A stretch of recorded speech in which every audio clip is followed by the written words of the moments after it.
ওই দেখেন ওই ওরা কথা বলতেছে।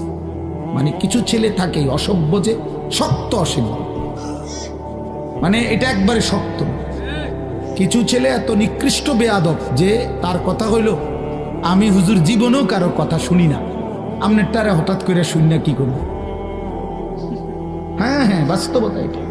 মানে এত বড় নিকৃষ্ট বেয়াদব যে আমি আসছি হুজুরে খিচুড়ি খাইতাম, হ্যাঁ, যেহেতু আপনার কথার কারণে দেরি হইতেছে দেখে বইয়া রয়েছি নিরুপায় হইয়া।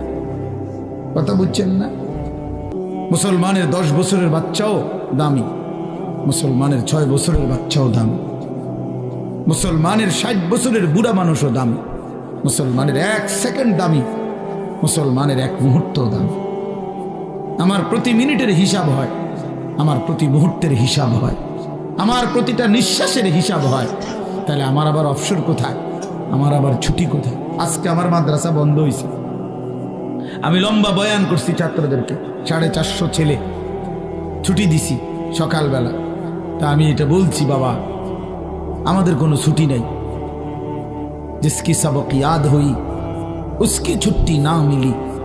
আমাদের বুজুর্গরা এটা বলে, যারা আখিরাতের সবক মুখস্থ হইছে, যে কলিজার মধ্যে এটা মুখস্থ হইছে যে আমারে মরতে হবে, আমারে জান্নাতে যাইতে হবে, আমারে কবরের আযাব থেকে মুক্তি পেতে হবে, জাহান্নামের আযাব থেকে মুক্তি পেতে হবে, তার আবার ছুটি কিসে? আমি ছুটি কাটাইলে হবে না, আমারে বাড়িতে থাকলেও ফজরের নামাজ পড়তে হবে, মাদ্রাসায় থাকলেও পড়তে হবে, বাজারে থাকলেও পড়তে হবে, বিমানে থাকলেও পড়তে হবে। আমার আবার ছুটি কি?